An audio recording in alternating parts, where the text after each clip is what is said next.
Welcome back to the Frizz and the Grizz podcast with your hosts, Trudeau and D.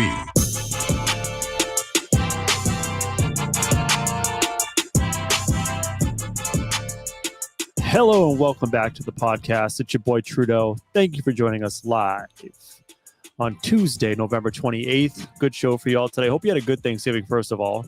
We're happy to be back with you. We're going to talk a lot of NFL today, some college football because the playoffs are right around the corner, and finish off with a little around the league, the NBA league action. But first, D, what's good?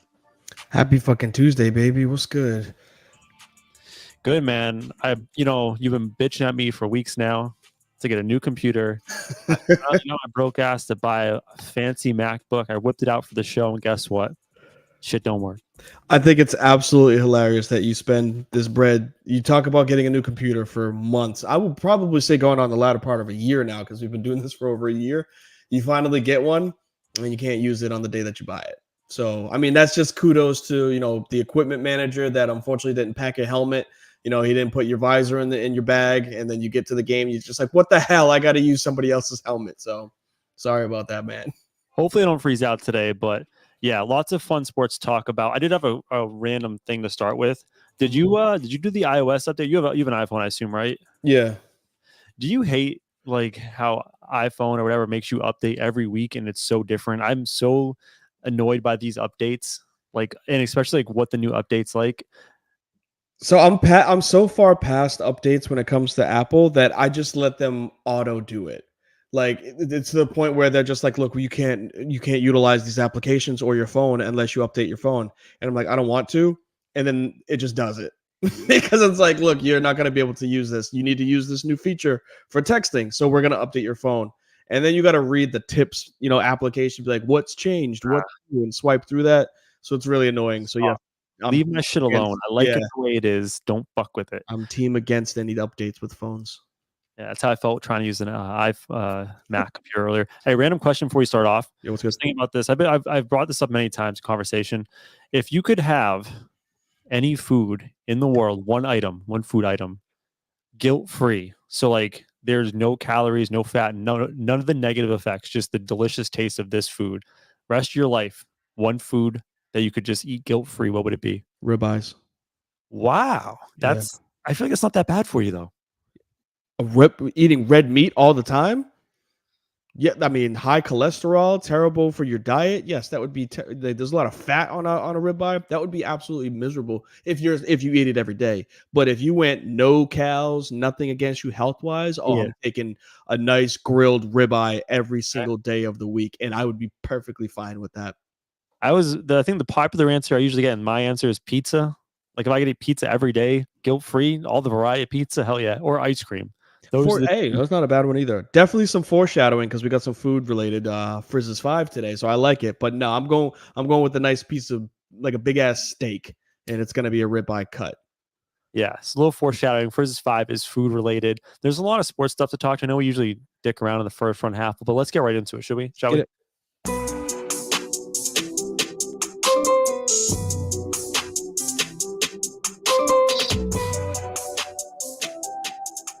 So the main meat of this NFL segment, we want to kind of go over some of the unproven quarterbacks, mostly young guys, and kind of because it's the time of year where if you're an organization, you're looking at the draft board and you're like, should we move on from quarterback X and just try to find the new quarterback of the future? I want to revisit some of those players, but we would be remiss to not talk about the biggest game of the week before we get into this, the toilet bowl.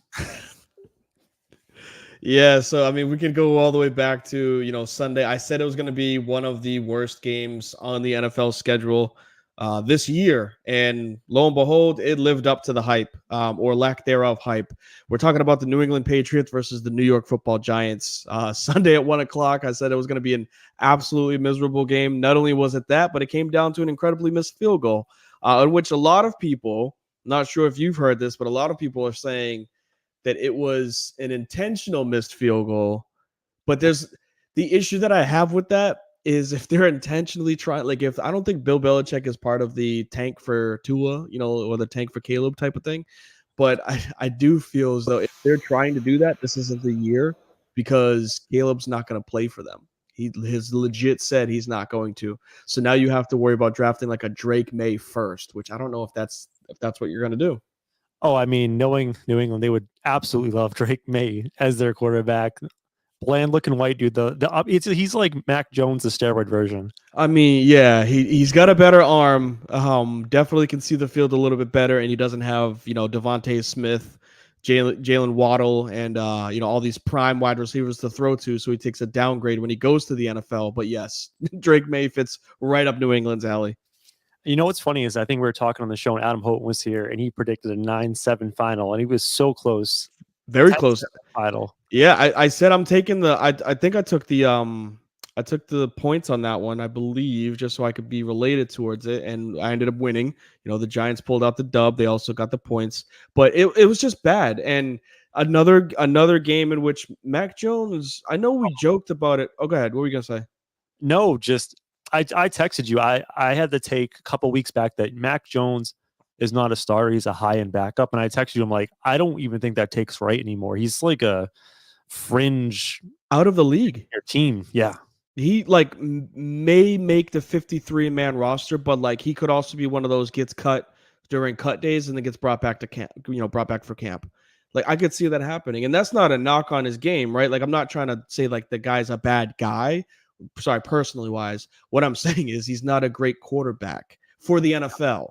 I think he was really good when he played at Bama, but I just ripped off, two really good wide receivers that he played, some running backs that he has in the backfield when he was at Alabama. Obviously, the defenses that he was able to play with for 1 year. But he goes out there and he throws what we talked about this 3 weeks ago. One of the worst interceptions I'd ever seen. Then he followed it up when he crossed body. Yeah, and then he followed up the next week with another very bad interception, and then this week he did the same thing. I'm like, look, what are you seeing out there? He's my guy. Another one. Seriously, just so many bad decisions, and they're all backbreaking too. They destroy drives. So the problem is this isn't even just coaching, right? This is now the phrase that I've heard around there is he might be broken.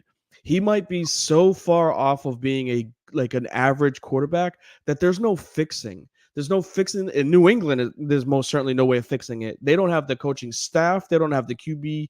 He's the acumen. There's no veteran coming in to take him under his wing to be like, hey, this is how you play the position. Joe Flacco's not walking in there. Sure as hell ain't gonna be Tom Brady. You know what I'm saying? But Joe Flacco would be a better representation of the New England Patriots because I just don't understand. I think they ruined anything that he could have psychologically with this whole benching but not benching but starting, and then let's not give away our game plan until the day before the game. Nobody cares if you roll out Zappy or Jones, but you know who it affects? Mac Jones. So you're ruining him as a quarterback by doing these things. And Bill thinks that this is the 90s and early 2000s. It ain't, right? You are one of the worst teams in the NFL.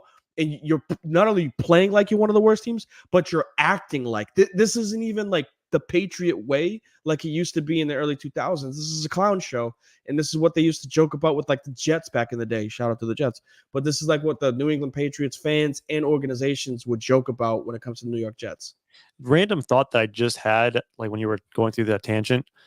Do you think going back to last year, and I'm not trying to defend Mac Jones, I think he's been awful, but do you think a big part of his demise is that he had now in the back of his head since last year always has that threat of they're going to pull me if I screw up, and he's just so broken psychologically thinking that he's going to be sat. And he was sat twice last year, and I think 4 times this year now. And at this point, if you're playing afraid to play football, you're setting yourself up to fail. It's 100% effect. There's no, in the human nature, there's no way that it doesn't. Where if you think you're going to make a mistake, the guy behind you is coming in.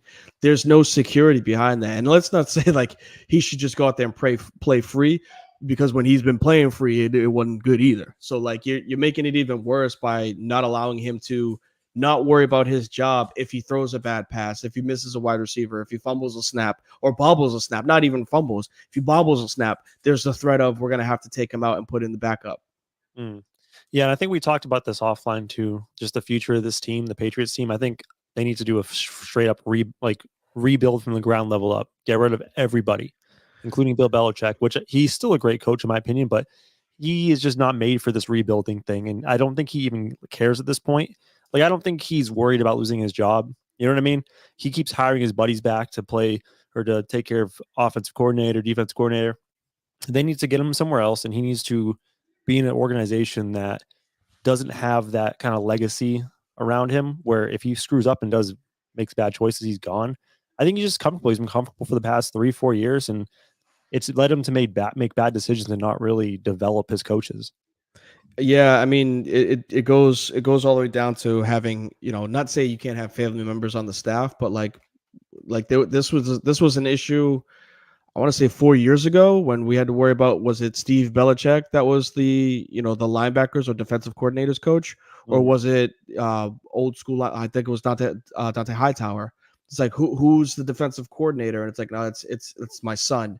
Like that's where you start to not saying lose the locker room, but that's when people are like, all right, Bill, like the kid's never played a down of football in his life, but he's gonna tell an all-pro linebacker how to play linebacker and then be the defensive coordinator, but not have the title. Like it's just decisions like that year over year over year, they were able to be hidden by Brady.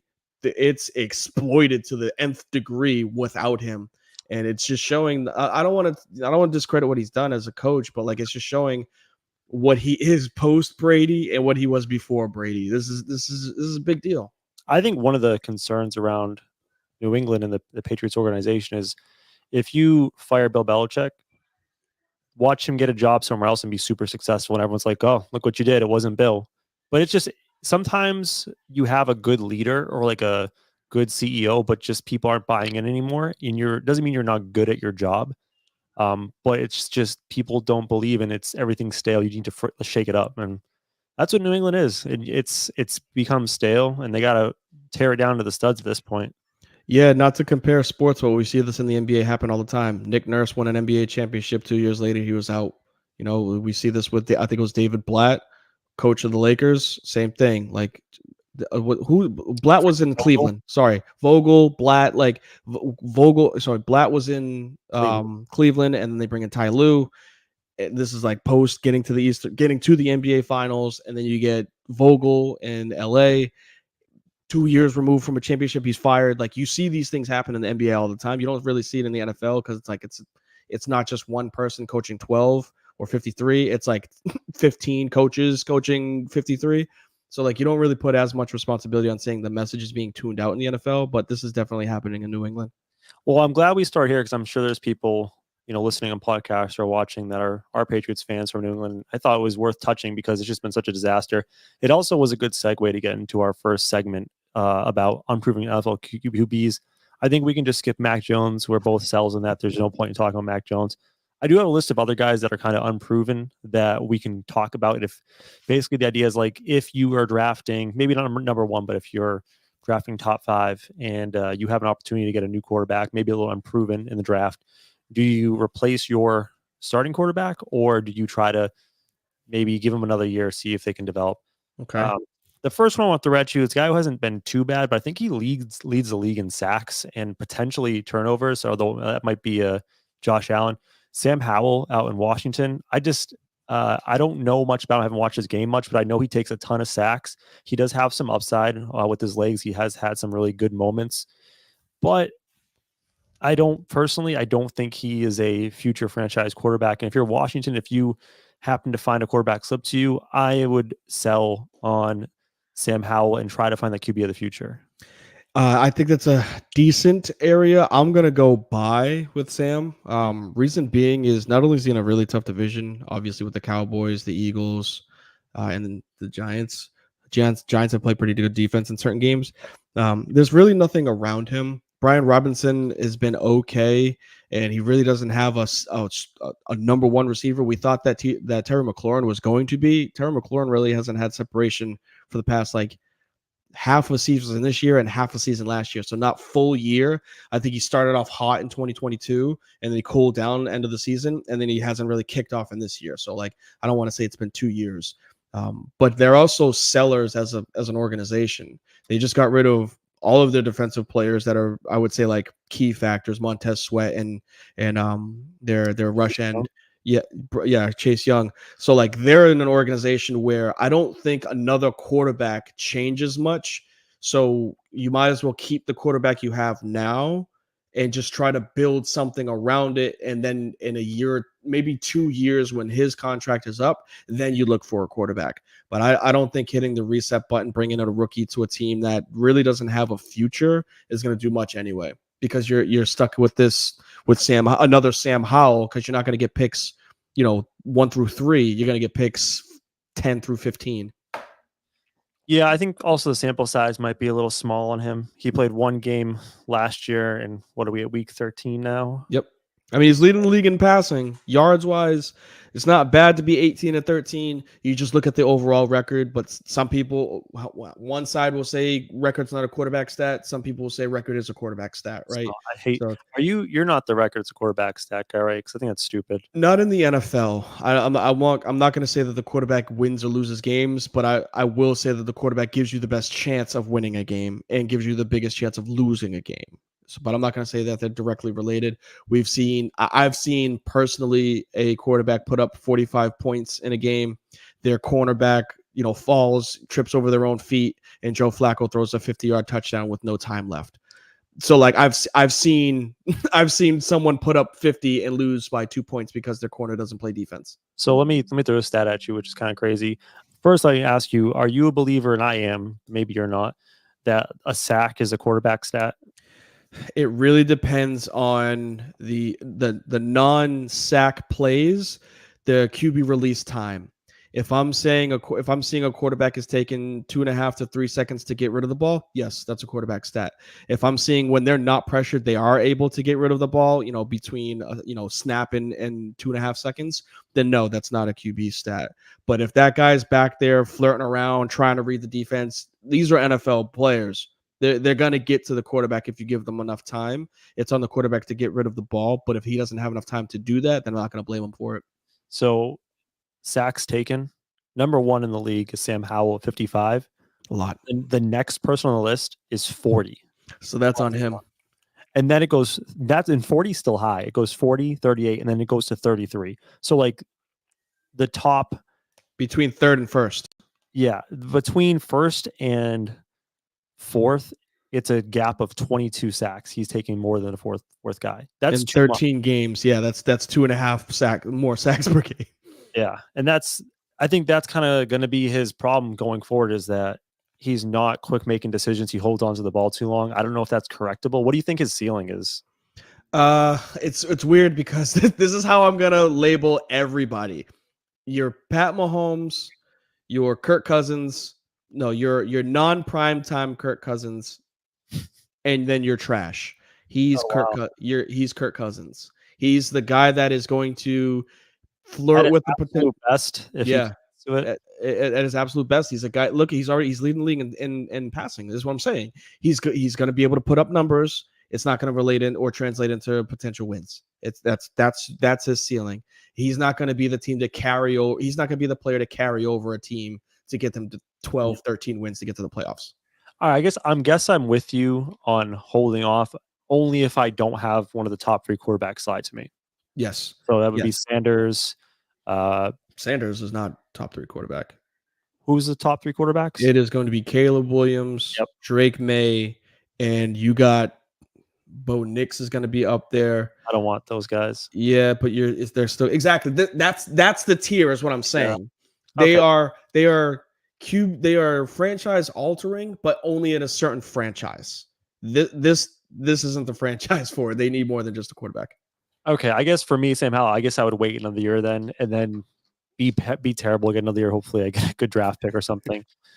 Another guy that's interesting who has been trending up the past couple weeks, but for the most part, he's been disappointing this year. Hot start, disappointing middle, good couple last weeks. Jordan Love out in Green Bay. Are you buying more time with Jordan Love, giving him another year, or would you be selling if there was a quarterback you really like? Even if, let's say, some mediocre, like a Kirk Cousins became available in free agency or something, like would you still believe in Jordan Love and give him a chance? I'm in on Jordan Love just because I know his ceiling. His ceiling could be elite. He's got the arm talent. He's athletic, meaning he can move in the pocket. He can get you a first down on 3rd and 8 when the blitz comes in. He can run. Decision making can be a little off. I think that can be fixed or corrected with more time and development. Again, this is his first full season, right? So like even though he's been in the league for 3 years, this is his first full season, right? He had to sit behind Aaron Rodgers. So I do believe even if I'm top 5, unless you're top 2 and your choice is Caleb Williams or Jordan Love, I'm keeping Jordan Love. Jordan Love is already an NFL product. I'm not putting my eggs in a basket hoping JJ McCarthy out of Michigan is going to be good.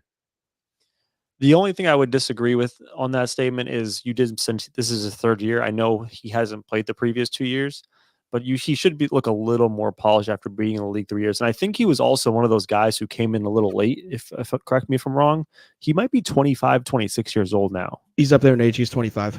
So my question is, if we haven't seen that jump yet, if not now, then when? And if I'm the Packers, am I going to keep riding this thing out longer and longer? Because he's the guy that you drafted to replace Aaron Rodgers 2 years ago, and he never took that leap. And granted, listen, I'm sure if after that year 1 and they saw what they saw in practice, if he was looking good, they would move on from Aaron Rodgers when his value was high, right? And the fact that they just kept prolonging that decision kind of tells me they didn't see anything that we're not seeing. So like there was nothing in practice that made them go, "Ooh, Jordan Love's the guy." Yeah, he didn't. Oh, sorry. No, I would say, and they're stuck with him now. Yeah, he didn't move the envelope. He didn't force the Packers to make a decision. Aaron Rodgers made the decision, which made it even harder for you to kind of back Jordan Love, right? Like they kind of like, well, we do have him, right? But yeah, I would still, he's similar. I think he's got a higher ceiling. I think he's above the Kirk Cousins window. Like I was saying, I think he's closer. He's not Mahomes. I'm just saying he's closer to a top echelon of a quarterback because of his skill than he is closer to the middle of the pack because of his arm talent that he does have. Like he threw an absolute rocket on Sunday. I think they played their game Sunday. Mm-hmm. He threw an absolute rocket to Romeo Doubs into the end zone. Like that you need stuff like that. Let me counter with 2 things. Sure. We're always critical of teams holding on to mediocrity, especially like look at the Bulls. We've been saying the Bulls were making a huge mistake by waiting to get rid of Zach LaVine and DeRozan and let their value drop. And with Jordan Love as your quarterback, do you think they're anything more than mediocre at best? And then secondarily to that, let me ask you this question. If Aaron Rodgers decided to stay in Green Bay and Jordan Love was still the backup this year, would you be talking so highly of him this year now? No, I can answer that easy for you. So you're only high on him because he's starting and he's not looking good. True, but he's also only had 11 games. That I'm not, and maybe I'm not. This is why I'm not NFL GM, right? Like I'm not team. Give them 1 year to prove themselves, and then get rid of them. I'm not for that because then that's you become the Jets, right? 30 quarterbacks in 20 years. Like that's I hate that. My bad for y'all Jets fans. It's just it's you guys are unfortunately the doormat when it comes to these types of comparisons because of where you've been for the last 30 years. But what I'm saying is when you're recycling quarterbacks because you just don't trust, like you end up never finding the guy or finding something that's going to work out.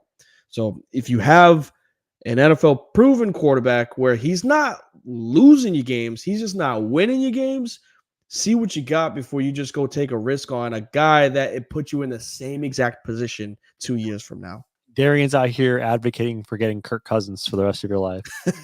Maybe, man. Baker, I think we can both just pass on out on Baker. Out on Baker Mayfield.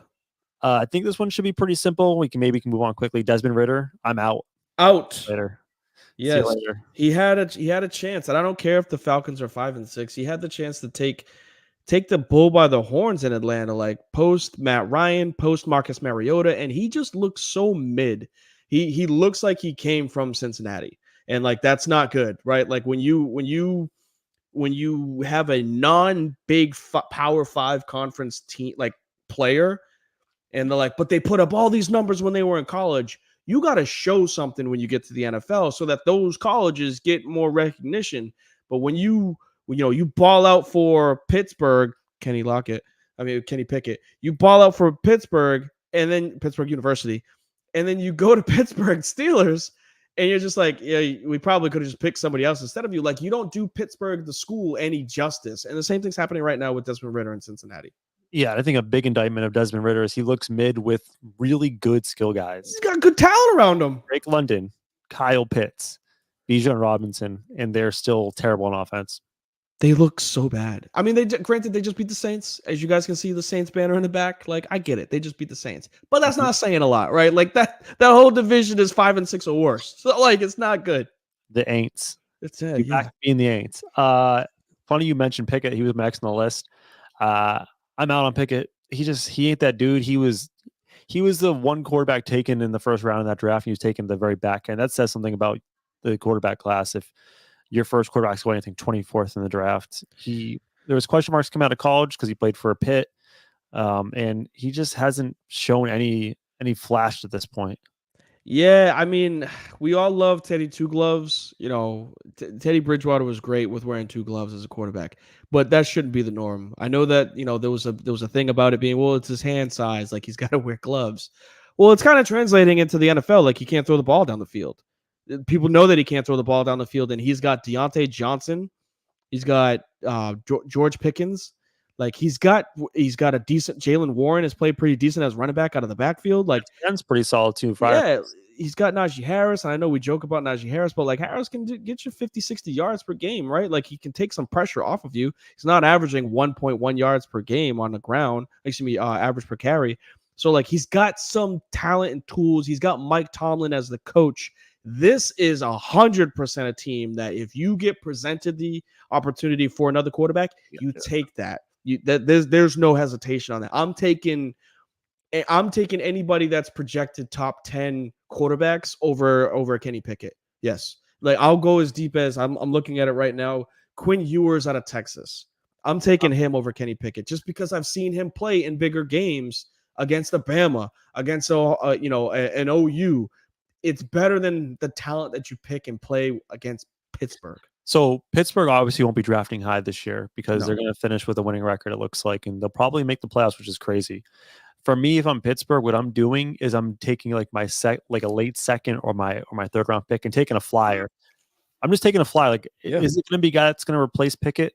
Maybe not, but take a guy who maybe has upside, and if he doesn't pan out, whatever. But just have someone in the background to maybe develop and say, maybe this is the guy instead.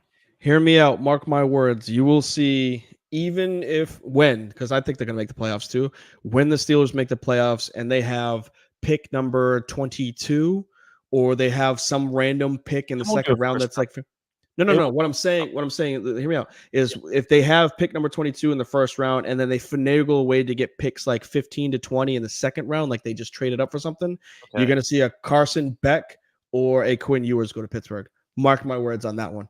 I'm gonna clip that and we'll play that back when you're right in 6 months or whatever. This is an interesting one. I think you're gonna say more time, and I think you have to say more time, but it's been really ugly so far. They just fired their coach. It's a team that's in your area. D. You don't even have to finish. I'm still in. Go ahead. I'm curious what the vibes are like in North Carolina. I'm gonna bring up Bryce Young because it's been real ugly. There in Carolina, he like we talked about the sacks. He's the second most sacked quarterback with 44, not too far behind Sam Howell. And it's just been really bad. He hasn't shown really any flashes of specialness. It's miserable. It's an awful organization, awful stadium. Bank of America Stadium, so bad. I'm not even going to try to go back to that stadium. Wait for them to knock that shit down and make a new one. But no, it's not good coaching around him. It's not good roster alignment around him. He doesn't have players. There isn't an offensive or a defensive player that you could name outside of Adam Thielen. Chuba Hubbard, maybe because you guys have a deep fantasy team, like fantasy league. Like you're not picking up a Chuba Hubbard if it's a 2 running backs, 2 wide receivers. He's deep in the fantasy drafts for everybody. So like there's literally no one to throw to him. Miles Sanders has done absolutely nothing coming out of Philly, which is the reason why he got replaced for DeAndre Swift, who we thought was nothing in Minnesota, in Detroit, and look what he's doing in Philly. So like not only, and he's got a small stature. This is what kind of separates him between Kyler and separates the two between Kyler and Bryce. Kyler's a scrambler. Bryce is a pocket passer. Well, you can say that too. He's gonna gain muscle. He's gonna get a little bit thicker. No pause. What I'm saying is Bryce is small, but he's not a scrambler. He wants to stay in the pocket and throw. So you have to coach him to find lanes, and they're not doing that. That it's not easy to do that. Cliff Kingsbury was able to do that. Sean Payton was able to do that. With smaller quarterbacks, you're able to get passing lanes and throw passing patterns out there where you can fit the ball through specific lanes. They're not doing that. They're just rolling out 6-8 linemen and saying, hey, block for him. And it's like, all right, well, he's been having to do it his whole life, right? But like, you should be making it easier for him to transition to the NFL. What's going to happen, unfortunately, is he's going to be bad this year. He's going to be bad next year. He might get something in 2025, and then they're going to be like, nope, it's not working. We're going to cut him. And they're going to be like, you gave him absolutely no chance, like you did with David Carr in Houston. I got two more, and I'm glad you mentioned Kyle Murray as a comparison because I know he's not young, but he's just Kyler Murray hasn't really been taking a leap, and the Cardinals are looking at potentially replacing him. I don't know what their record is now, but they're sneaking around the top two. So Kyler Murray, if you have a chance to replace him with Drake May or I'm drawing a blank on the Caleb Williams. Caleb Williams, thank you. Are you pulling the trigger and getting rid of Kyler Murray? Yes.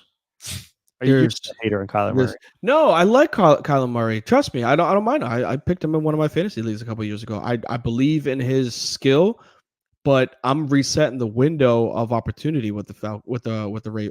Wow, almost said. I mentioned like 3 other birds with the Cardinals. Reason being is James Conner's a decent runner. I think you can get another 2-3 years out of him. You have some decent players on the outside with Marquise Brown. You have, I think, Rondell Moore.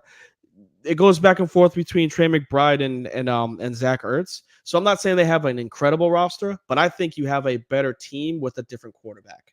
And Kyler Murray is hit or miss when it comes to health. We've seen him miss plenty of games in his career.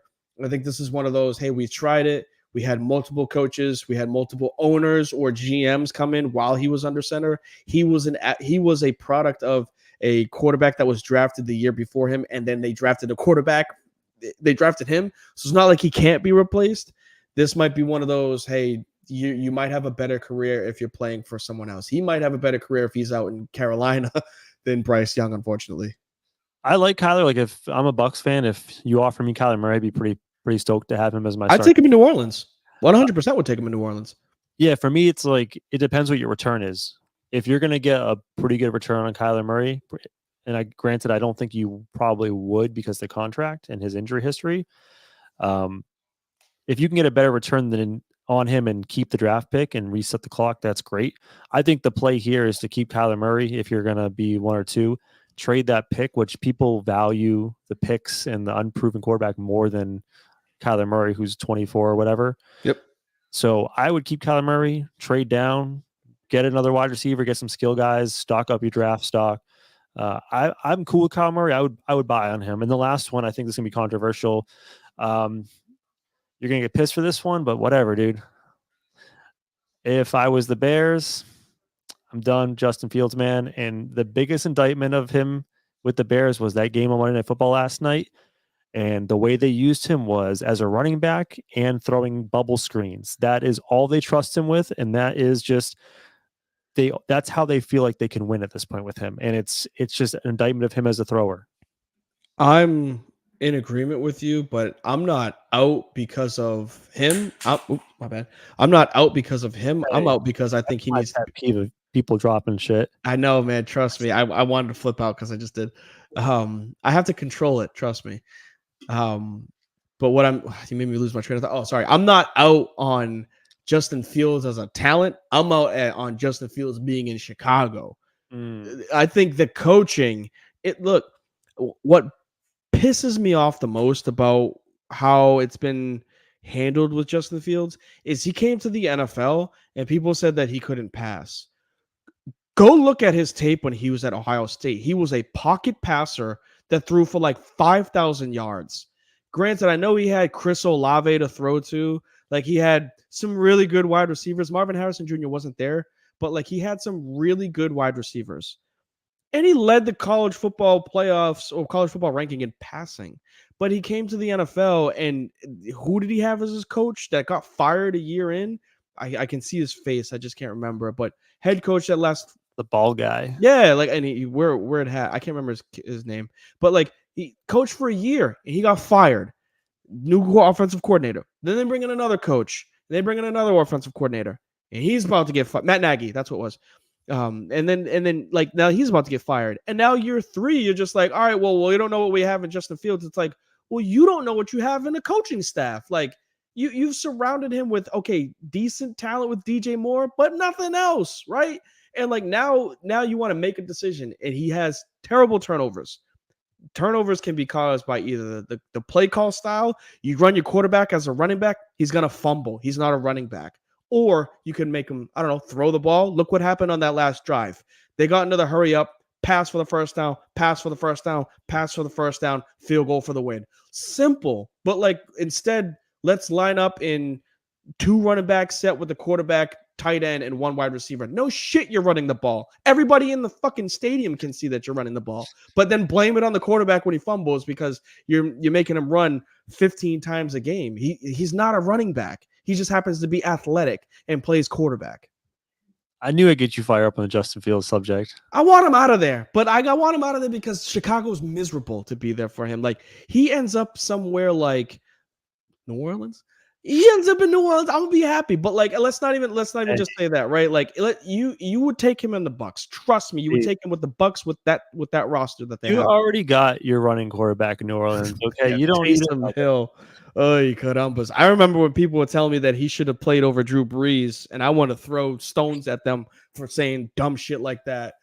Oh my goodness! Big shouts to whoever said that, because you know who you are if you're listening. And you try to tell me in the 2018 playoffs they should have started Taysom Hill, and then he went out there one game, threw 2 passes, both were picks. I was like, that's exactly why you don't start Taysom Hill. Those Taysom Hill truthers, man, are something else. It's so bad, dude. It's like one of those where I probably the reason why I can't stand the Patriots. If I lived in New Orleans, I probably wouldn't be able to stand the Saints. Like it probably would be one of those where if I heard the dumb shit that was in New Orleans, I wouldn't want to be a fan of them. But like I can be on the outskirts and I can hear like little peaks of it. I'm just like, shut up. You don't watch the game. All right, let's get away from this negativity and fighting. Let's have some fun and let's make some money. Here we go. Money talk. Here comes the money. Money, money, It's our weekly gambling segment, and guys, if you haven't been betting with your boys, you haven't been making money. A perfect 6-0 last week between me and D. I think we deserve a round of applause for that. Do you agree? And fun stat, over the past 3 weeks, I think we're 14-4 combined. Your boy is hot getting away from NBA and college football. Yeah, so we're back to make some money. I think we're going to be good this week. I have some really weird picks. So do you want me to go first or second? You can go first. All right, my picks are real bizarre. I'm going to go back. Hold on. I didn't check, but what was the payout on the NHL game that you bet on last week? I bet on the Kraken, right? I bet on the Kraken. I think it was like minus 120, which is about the same as like picking the spread, more or less. Fair enough. I thought it was funny because I looked at it this morning. I was just like, I forgot that you put money on an NHL game. I did puck line, so I gave up a goal. I had won by 2 goals or more, and they won by, it was 7-1 as a final. Damn. And you said that too. You said that they had given up like 4 goals per game for like 10 straight. Go ahead. Guess what? We're going back to the puck, baby, and we're going to fade the Sharks one more time. The San Jose Sharks on the road this season are 0-8. Not only are they 0-8, but they're 0-8 against the puck line, which means they lose every game on the road by more than 1 goal. And I know the Bruins have been struggling as of late, but they're heading to Boston on Thursday, my friend. And I'm going to fade the shit out of the Sharks. I'm taking Bruins puck line. I don't know what the total is going to be in that, like the odds as far as like the money, because the line isn't out yet. I'm guessing it's going to be somewhere around like minus 120, maybe plus 105. So it's about even money. I'll take the Bruins puck line over the Sharks on Thursday. Want to get real weird? Yeah, let's get it. I'm going to take the Monday Night Football game under. I'm playing over-unders now. I'm taking the under this week. We've had 13 Monday Night Football games so far, 13 or 14. Only one game has gone over, D. Only one of the Monday Night Football games have gone over this year. I don't know why. I don't know if it's because of extra day of preparation or maybe people are extra fired up for Monday Night Football, but 12 of the 13 games have gone under. I'm going to take the under this week. It's Bengals at Jacksonville. Bengals offense is an absolute disaster without Joe Burrow. Jacksonville, I can see their offense struggling. Bengals defense is pretty solid. The line's 38. I think the under is a pretty good bet there. 38's a scary number though, because all it takes is a pick six for you to be screwed. Like it's a 24-10 type game. You're like, oh, I'm good, I got this, and then Ned Flanders or whoever they roll out there as quarterback for the Bengals throws a pick six because Jacksonville's got a great defense, and you ruin your bet. But not if it were like 40.5, I'd be there. But 38.5, that's 38. I got 38.5, but you're good. You're good. I'm looking on ESPN. You got that. It's going under 35. I think the game's going to be something like 24-10 is a really common score for a blowout, man. That's 2 touchdowns and then a pick six at the end of the game. 10 to 23 is like my prediction on that game. Okay, all right. I'm gonna be watching anyway. Obviously, Monday nights. My last one's real weird. First, I have to ask you: is it okay if I take a bet that's minus 140, or is that too much of a favorite? You're asking the wrong person. All right. Well, my last bet, it's minus 140. This is the weirdest one yet. I'm taking Iowa Hawkeyes Big Ten Championship to go under half of a touchdown. Damn, you don't think they're going to score? They're going to score 0 touchdowns in this game against Michigan. This is one of the worst offenses in college football. I think they rank almost dead last in offense. They're under this year. Their unders in their games have gone to historic lows. They set the all-time under for over-under. I think it was like 24.5 was the lowest they've done ever since betting lines have been out. And they hit the under, and then they lowered it even more next week to 23.5. And guess what? They hit the under, D. This team cannot score. And Michigan has the best defense they're going to see all season, and they have seen. I don't think this team scores a touchdown. In fact, I think the team total right now is under 6.5. So I think Vegas has them scoring like 3 points maybe all game, or 6 at best.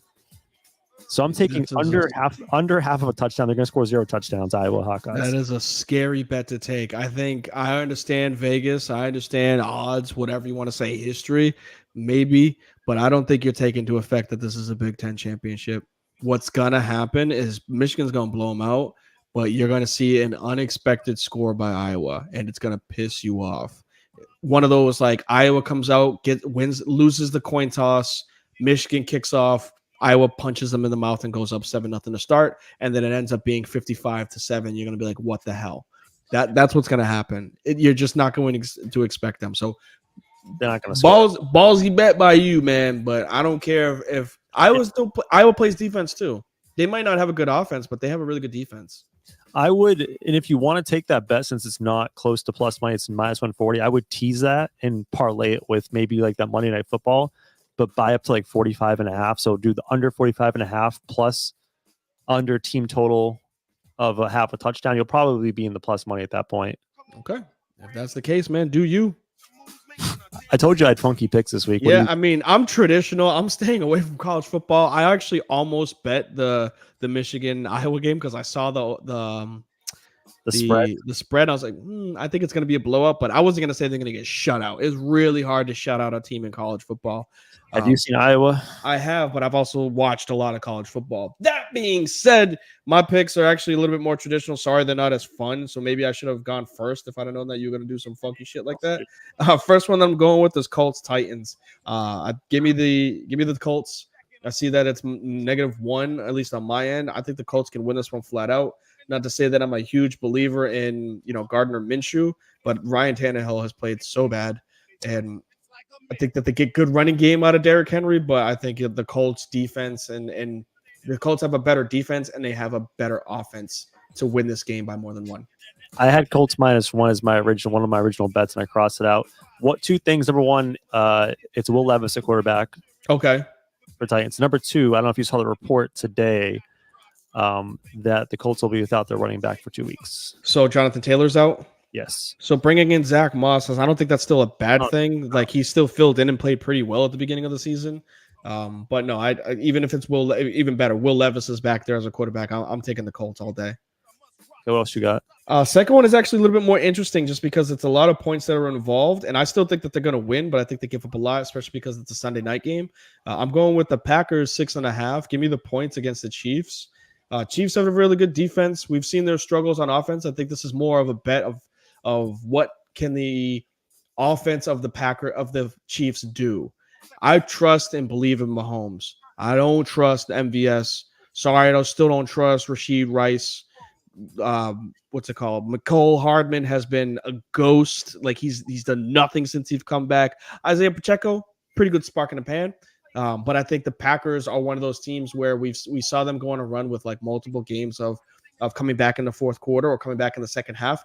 This could be one of them where the Packers may even take the lead early, and then the Chiefs rip off 20 straight, but they still got the 6.5 cover. Can I suggest an alternate bet for you if you're interested? You can suggest. I mean, I'm going to take it. The Chiefs have been one of the worst second half scoring teams this year. Not one of. They are the worst. They are the worst. And you're saying the Packers. You like the Packers to have they've been good later in the game. You can play halves. I don't know if you're familiar with that. You can play Packers second half. So basically, it's like you're pretending it starts 0-0, and you're taking points in the second half and just going on from there. No. Okay. I see what you're saying. Probably would be the better bet if we're gonna do this. If you want to do that, I don't know if that gives me. It doesn't give me 6.5 to the second half. It'll probably be like 3.5 for the second half spread. No, give me the 6.5. Okay, I like to get wacky. I'm give me another year of this. Okay, let me get through this regular season of learning betting, and then maybe I'll throw in some random ass bets. I've also been watching way too many gambling shows. So there you go. All right, what you got for my last one? Last but not least is I'm going back to the team that helped me get on this winning streak. I'm taking the Texans -3.5 against the Broncos.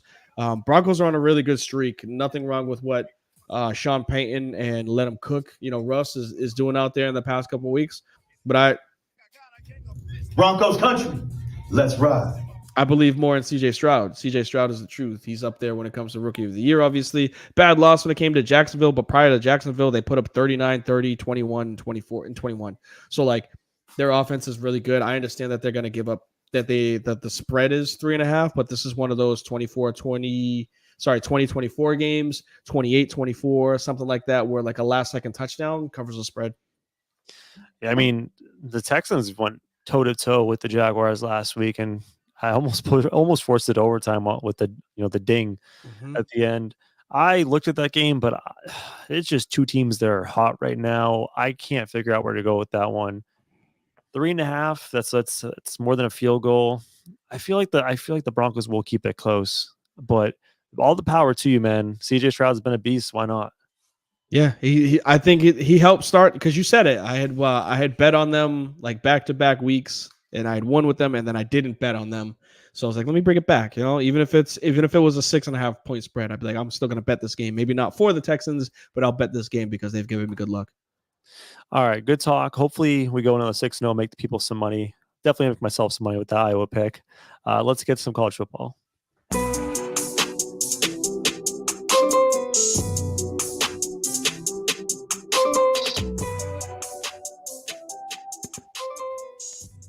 All right, well, we're heading to conference championship weekend, which means there's a lot of different things that can permeate and change the landscapes of the Final Four. D, what are the most interesting scenarios in your opinion as far as how this can play out? The year of the one-loss team. I think this is going to be very interesting. It happened in 2010, I believe, where every number 2 seed lost. There was so many teams that ranked or finished the regular season with one loss that it made it very hard to rank who's number 1 for the BCS back in the time frame. If Alabama beats Georgia, it is going to throw a significant wrench into how ranking is going to go.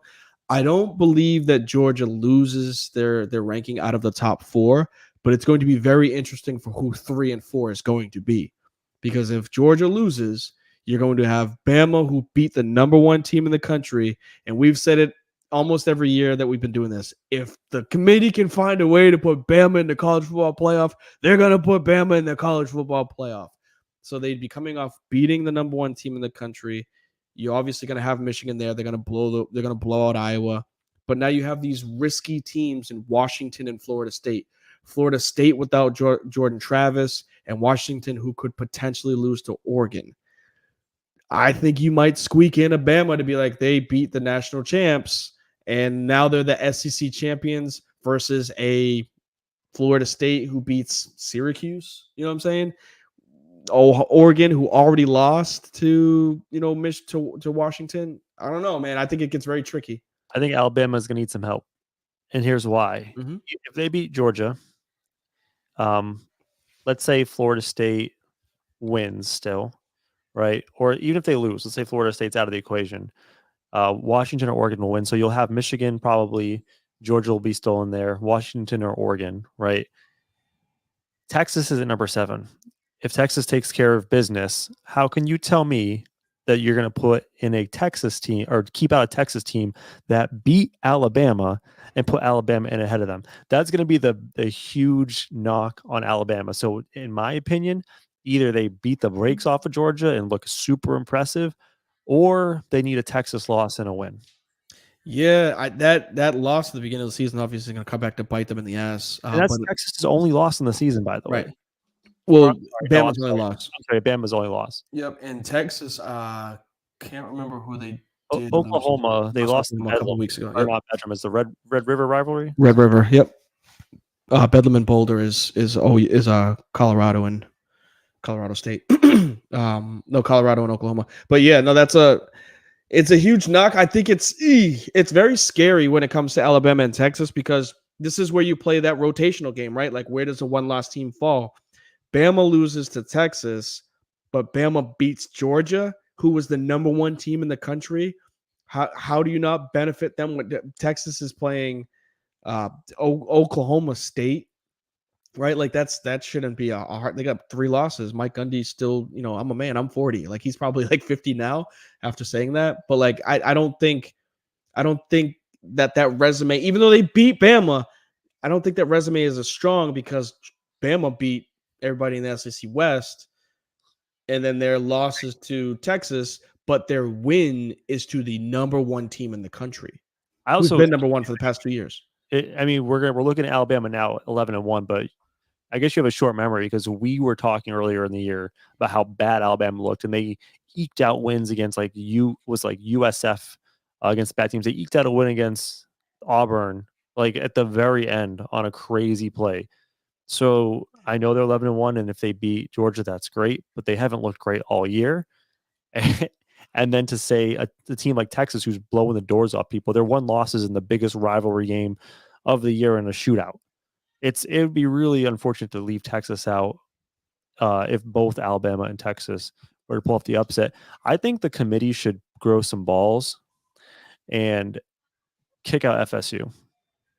Because they did, and then they brought him back. They brought him back, which means, in theory, if FSU wins, I don't see a path at this point where if FSU wins their game against Louisville, would they then remove FSU from the top 4? I don't think so. And I think they should, because we all know that the reason why we have this committee is to make human decisions instead of having computers. And knowing as a human that their star quarterback is out, they're clearly not a top 4 team in the country. This is the scary part about this type of ranking, because do you rank them based off of the best 4 teams in the country, or do you rank them based off of the best 4 deserving teams? those two sentences hold so much different weight to it because, yeah, deserving, sure. Like they'd be an undefeated team who was a conference champion at 13-0. They deserve to be there. But are they one of the best teams? No, because UCF 4 years ago went 14-0. We weren't going to say that they were the best team in college football because they were undefeated, right? No, it's their lack of competition. It's their lack of roster talent. It's who they, it's who they actually go up against on a weekly basis. Florida State is in that same boat, right? Like another Florida team that doesn't play anybody in the ACC, unfortunately. Yeah, they beat Clemson. Clemson's got 5 losses this year. So do you squeak in an Oregon whose only loss would be to the team that they just beat for a conference championship? I don't know. Like this, I'm glad I'm not making these types of decisions. It's just I'm not putting Florida State in the college football playoff. If you're trying to produce the best product for best 4 teams in the country, Florida State's not one of them without Jordan Travis. If everything goes chalk and all the favorites win, right, then you would have Georgia, Michigan, Oregon, Florida State. Yep. So it would also be a slap in the face. Like it's so hard to make this decision because it would be a slap in the face to say you're undefeated and did everything you could and win a championship in their conference championship and still not make it in a Power 5. Like that's so hard to leave them. It's such a weird predicament. But like I said, you have to balance both resume and what you really are, right? So it's a tricky one. The last question I had really was like, I'm trying to think in my mind, is there a scenario where Ohio State could slip back into this thing? I don't believe so, just because I don't see Michigan losing, and the team that they lost to is ranked ahead of them. Well, and they're not playing again, so there's not another game for them to play to prove that they belong in the top 4. Hear me on this one. Let's say unless everybody loses. I have a scenario where Ohio State finds their way back in. Are you ready? Yeah, go ahead. Georgia wins, very possible. Michigan, doesn't matter what they do, win or lose. I think they're going to be in. They'll win. Washington, Oregon, one of them will win and be in. All right, so that's 3 locks. If you're Ohio State, you need Florida State to lose, right? Then you can jump them both at 1 loss, and you need Texas to lose. And at that point, Alabama's behind you. They have a loss. Texas is behind you. They get another loss. So you're probably going to stay ahead of them. And then you probably leapfrog Florida State because you have a better resume. Your only loss is Michigan, and Florida State doesn't have a quarterback. You're also not going to see a Washington team get placed in the 4th position after losing to Oregon. Yeah. So then if you're Ohio State, if that scenario happens just like that, Ohio State's right back in it at number 4. Yeah, I don't like that. Granted, I hope it doesn't come down to it. I don't like non-conference champions being in. But we did it last year, didn't we? With Michigan and Ohio State both making it. They did. Oh, who did Michigan get bounced by? Georgia? TCU. And then TCU got smacked by Bama. I mean, by Georgia. Because Georgia beat Ohio State. Yeah, this is what happens, right? I don't know, man. College football is. I can't wait till it gets to 12 teams. I'll tell you that, because these decisions will be much easier. It's a lot easier for us to say, nah, 13 doesn't belong there, 12 does, versus 5 teams that have 1 loss amongst each other. I can't wait to see this weekend play out, man. I can't wait for this. And by the way, we're shouting out to UCF. Where's Liberty? Give Liberty some love, man. Get them in the top 4, undefeated, 12-0, baby. Oh my goodness. Yeah. Another undefeated team that will self-proclaim themselves as national champions. You want to rank some stuff? Let's rank some stuff.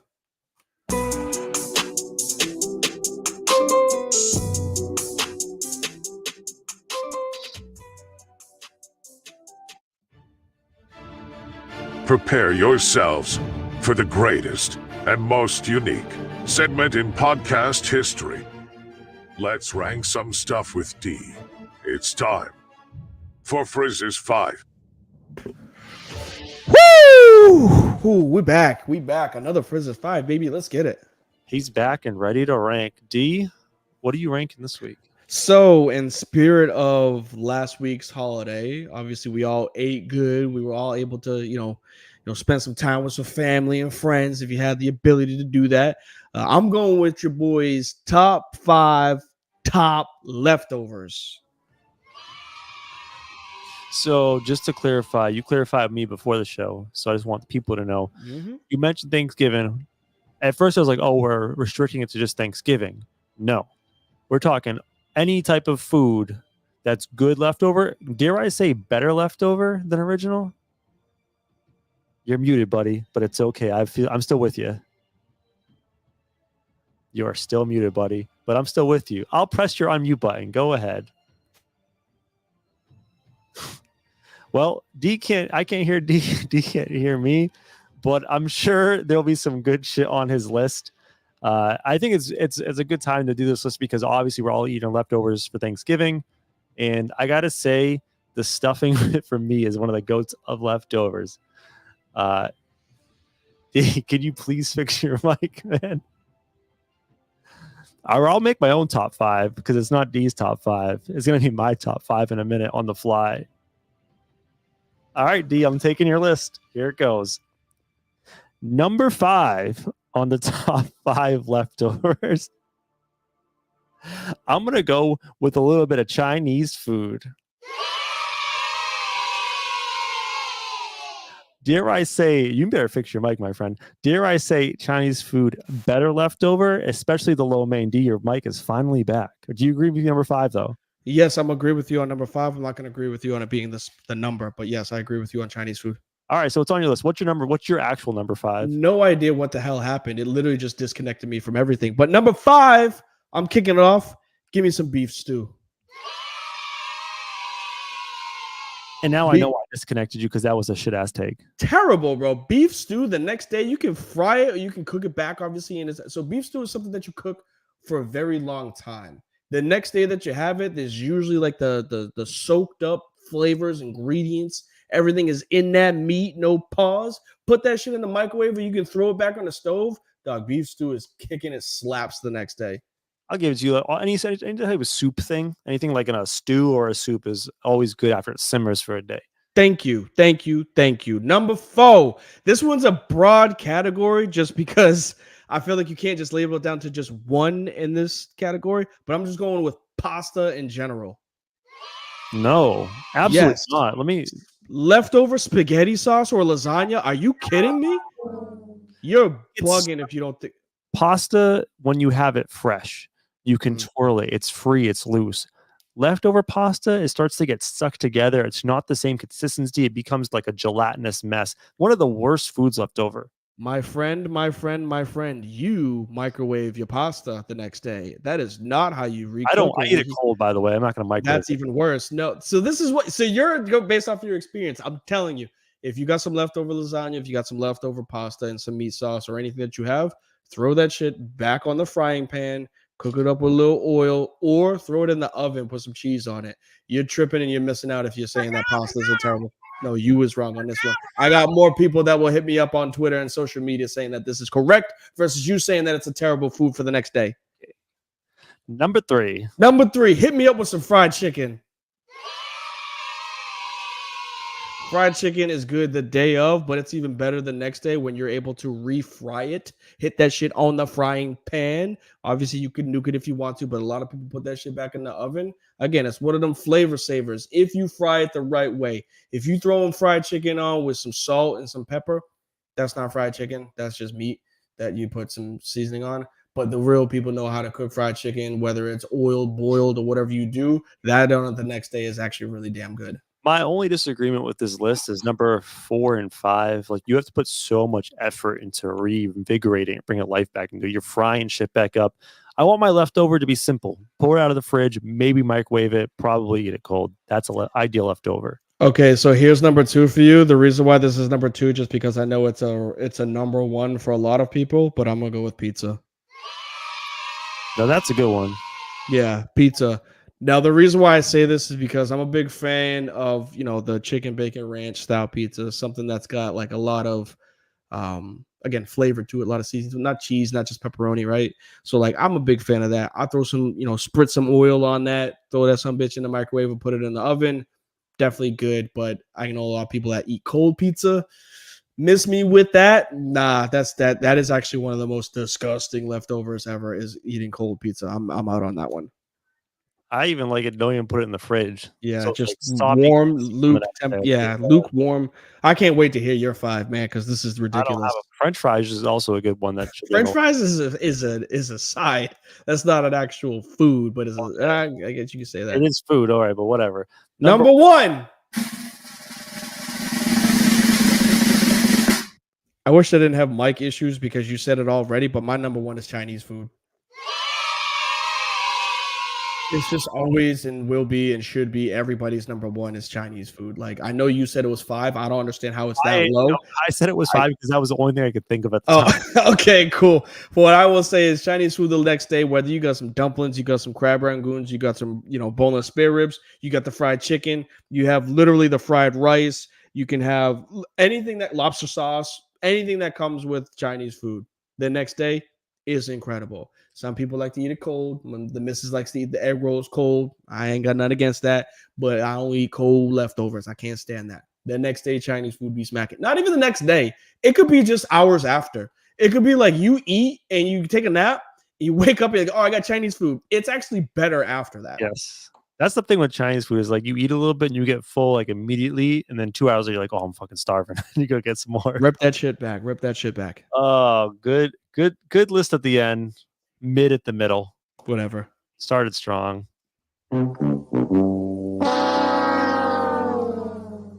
Bring a better work next week.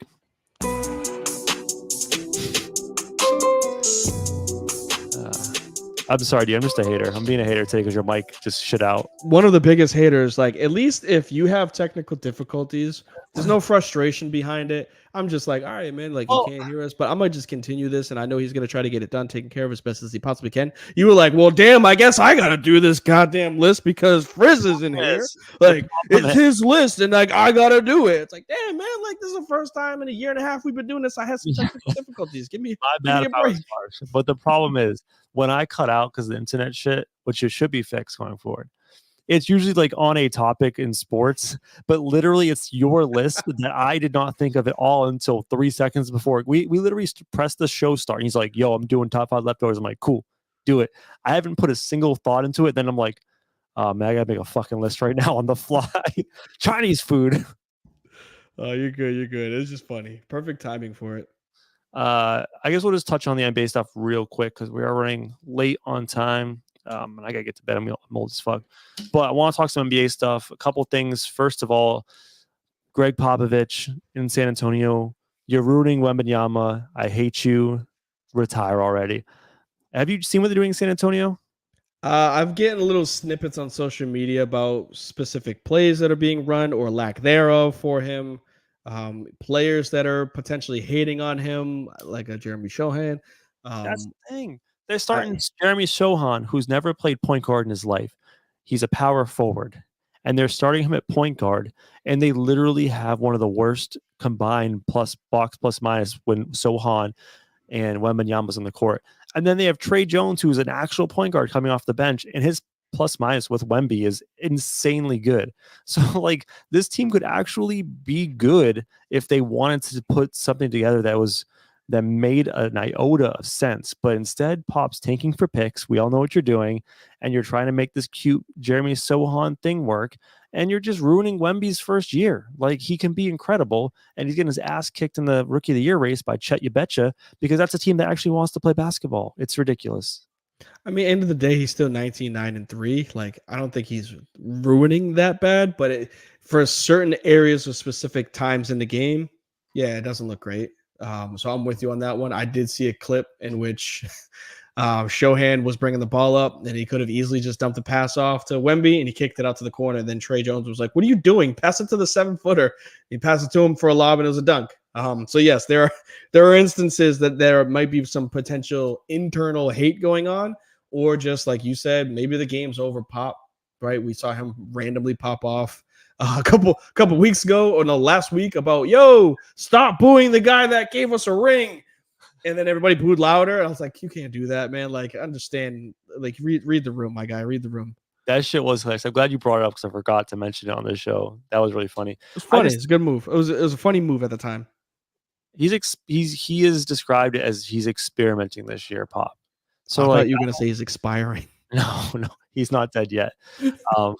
No, I don't think they're taking winning seriously, and it's infuriating. Someone who has many Wemby Rookie of the Year bets, watch that money go down the tube because Pop wants to start Sohan. That's the only reason why I wanted to bring that up. Should have listened to your boy, man. I said bet Chet, just because they're gonna be in the race. You're gonna see more of him, but you want to listen. He's been incredible. I wanted to talk about the Orlando Magic, though. That's what I really want to talk about. Okay. Because it's your floor, man. I got a lot of comparisons. Go ahead and ramble them off. No, for me as a Magic fan, I thought the ceiling would be at best a 6 seed. Now, I'm not saying we won't finish there or worse, but this start is far beyond what I would expected. And it's not just that they're winning games, it's that they are in these big matchups against legitimately good teams. And just to go like to a boxer analogy, they are taking good teams' best punches and just eating them and fighting back. I watched them play the Nuggets, and a game that I've watched my Magic lose for 10 years now. You have the greatest player probably in the past 10 years.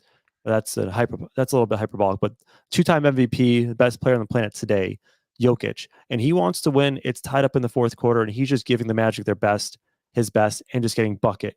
And the Magic are like, okay, we'll get a bucket, no problem. And they're going back and forth and back and forth and back and forth. And they hung with them for like 5 minutes. They win the game.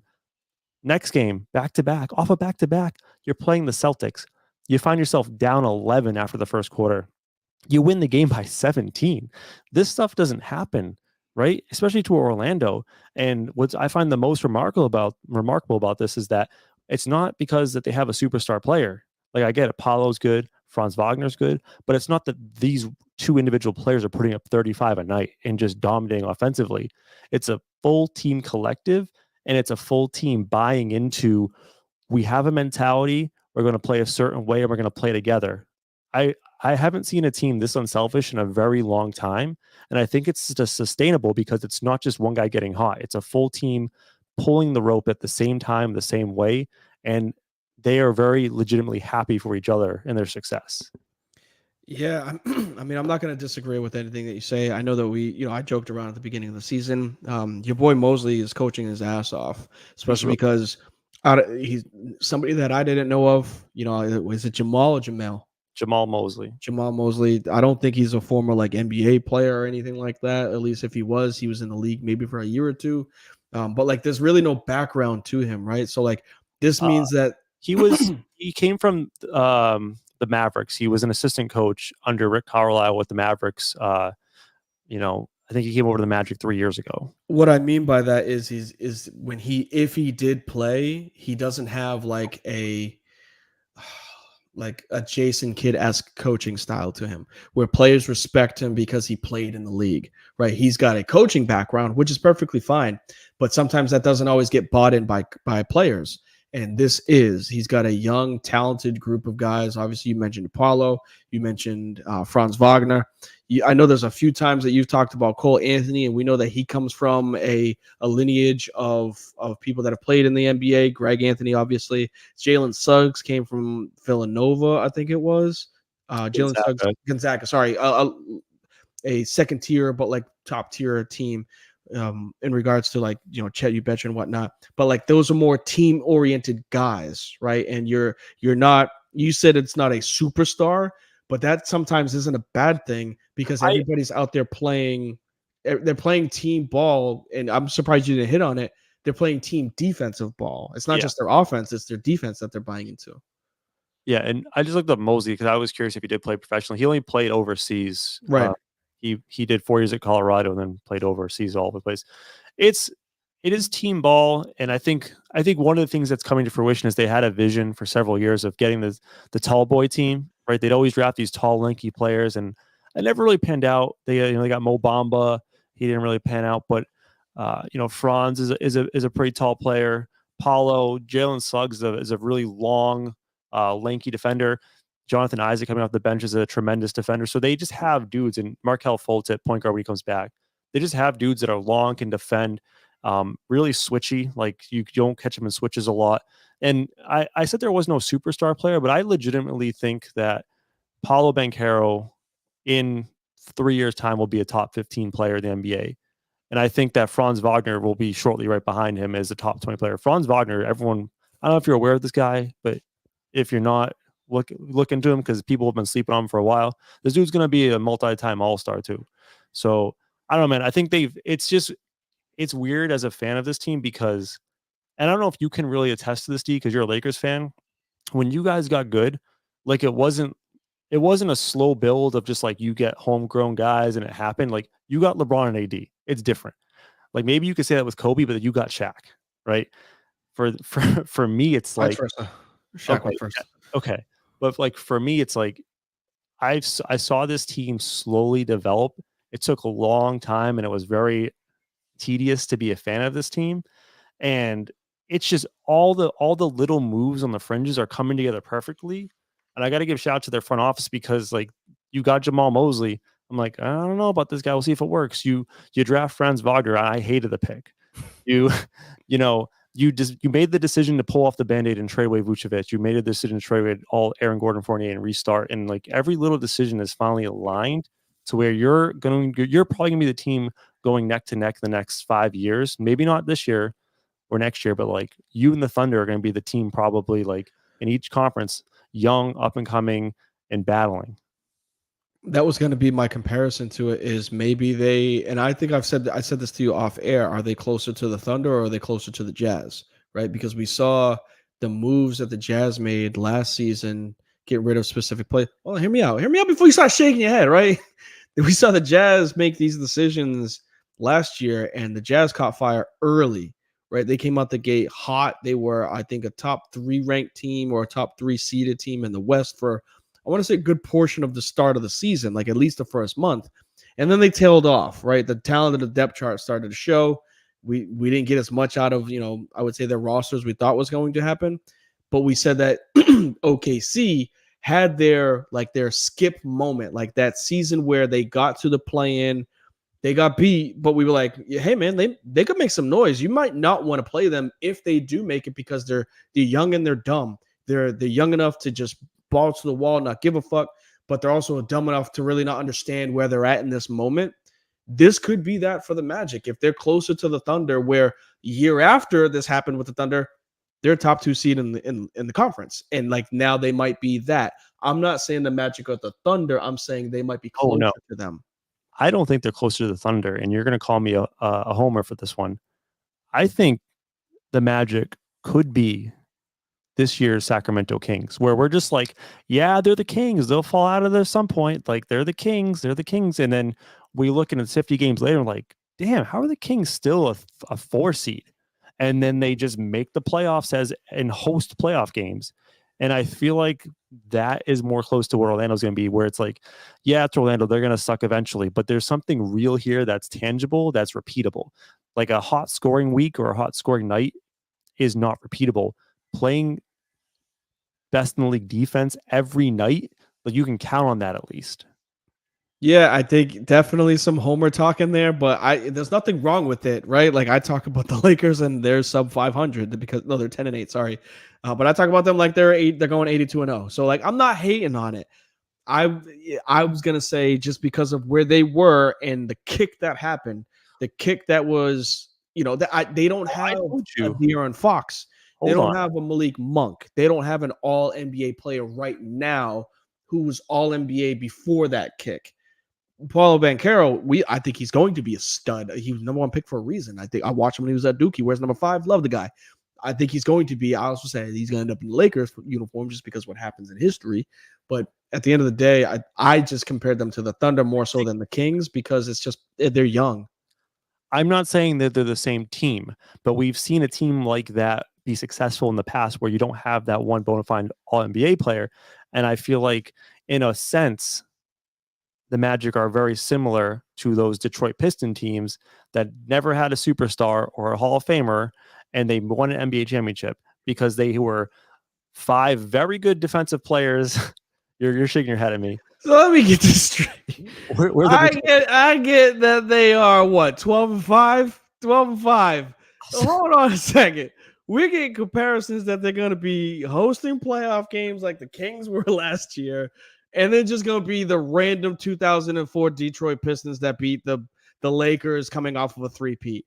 Bro, like I get that you love this team, but can we pump the brakes before we just compare Paulo Banchero, the Wagner brothers, and Cole Anthony to Rip Hamilton, Rasheed Wallace, Ben Wallace, and fucking Chauncey Billups? Like, come on, man. Like, I get you happy. I'm not even knocking down your happiness.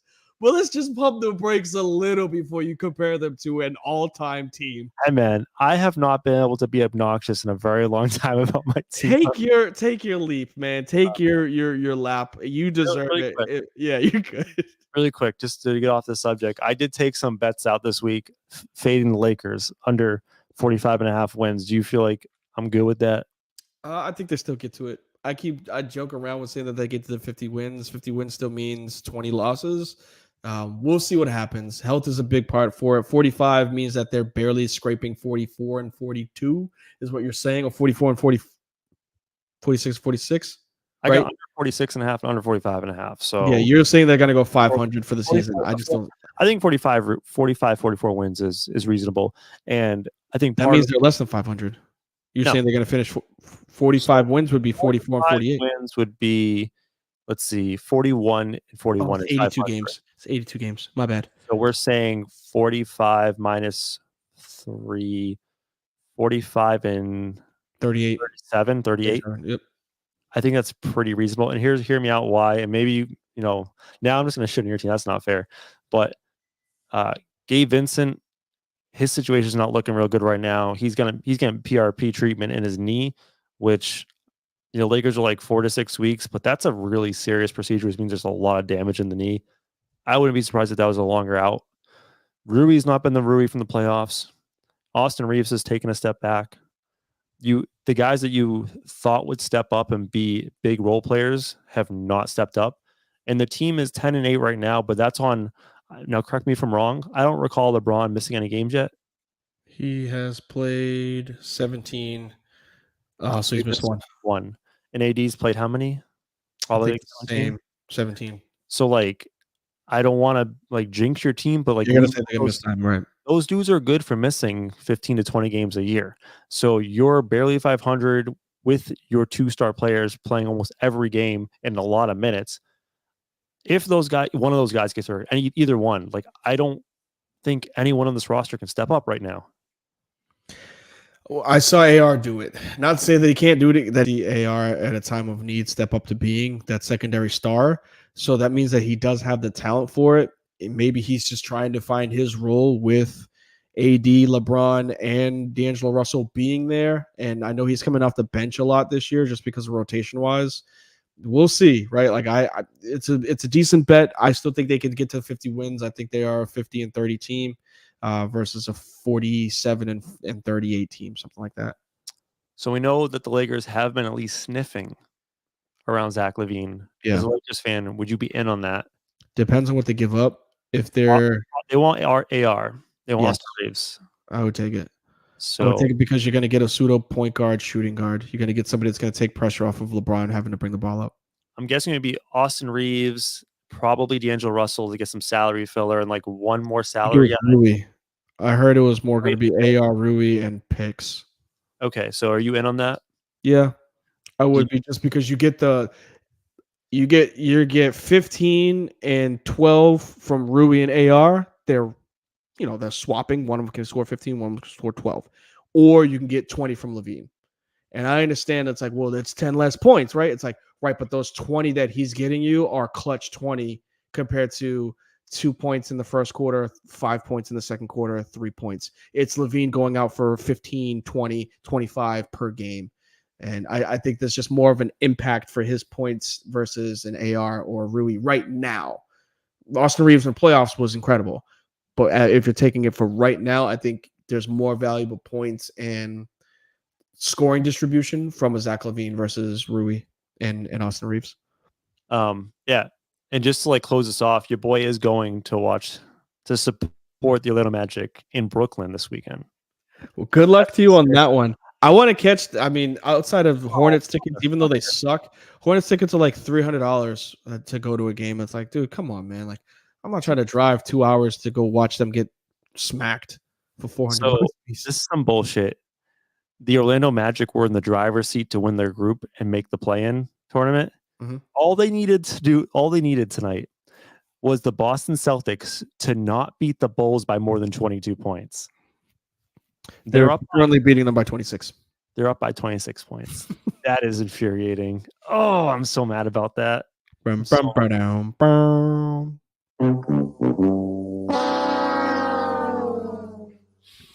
All right, buddy. Let's close. Good show. Let's close out of here with some last thoughts. The show is coming to an end. But first, it's time to get to anything we've missed. It's closing time. 1 segment, 2 takes. Now go.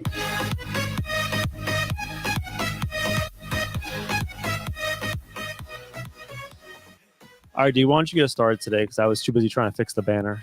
Cool. I got a good one for you. Now, this isn't even really I guess it's a topic of conversation, but it's more of a question for you too.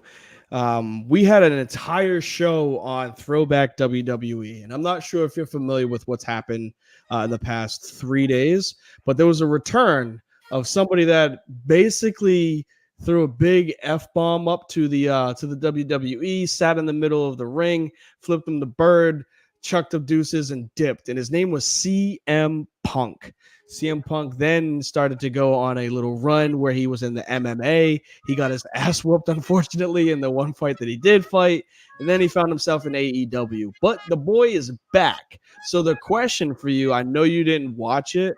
There's no way that you did. Especially, I think it was Survivor Series or something like that. Something random. But what would you say is your biggest comeback when it comes to either WWE or returning to sports? Who would you say has one of the bigger comebacks? Jesus, way to just throw that at me randomly. Mm-hmm. Shit. Greatest comeback? I'm going to go something really random. So any sport? Yeah, anything. I'm going to go with Josh Hamilton. Are you familiar with him? Yes, that was the baseball story. Yeah, he was an intriguing MLB prospect, and he basically got really deep into substance abuse issues. I think he was taking heroin and really hard drugs, just dropped out of baseball for a couple of years.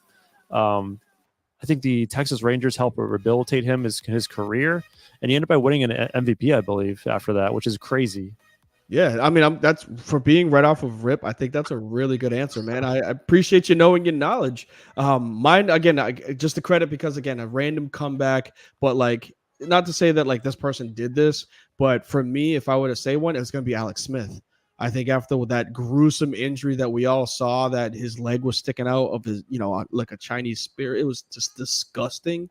And for him to have an infection, obviously, while he was trying to recover, and that big ass scar that we all seen on ESPN is absolutely disgusting. And then he gets back the next year and a half to put on the football uniform, played some football games. Crowd went absolutely ballistic. I got goosebumps watching it. They broadcasted it on Fox. So it was dope. It was dope. And this was one of those moments, for just to relate it back to where I came from, or it's where I started.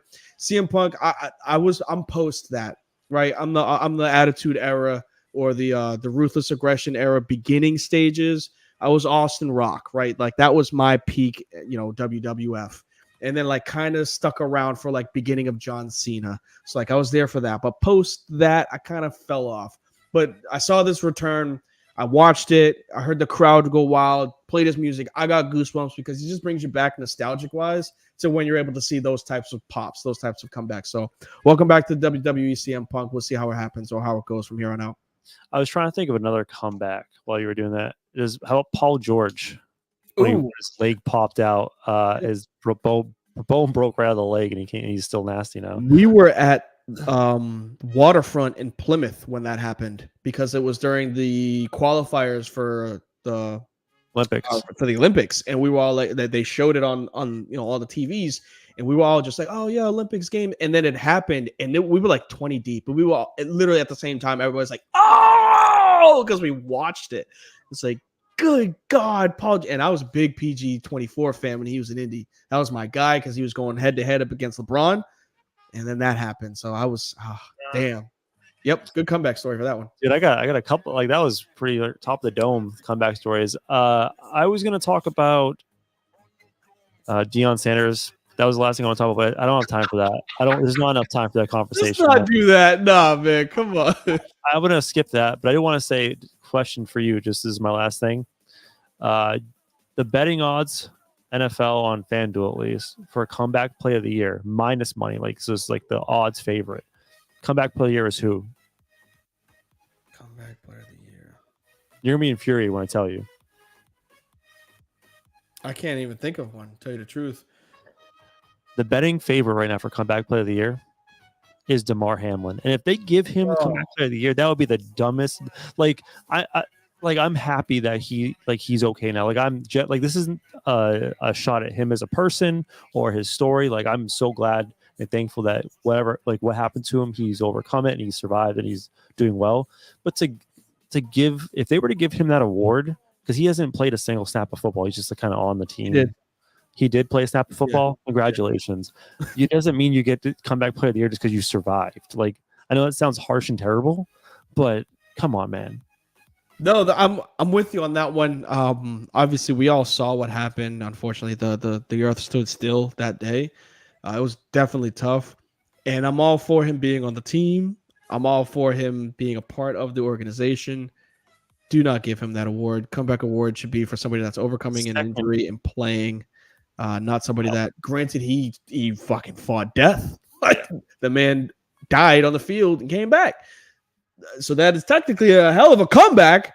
But let's award it to somebody that's actually playing the game of football, not somebody that has an incredible story. The second favorite for that, which is like massively, like getting plus money, so it's like a big jump, is Tua. Which I think that's a reasonable candidate for that award with all the concussions last year and playing very well.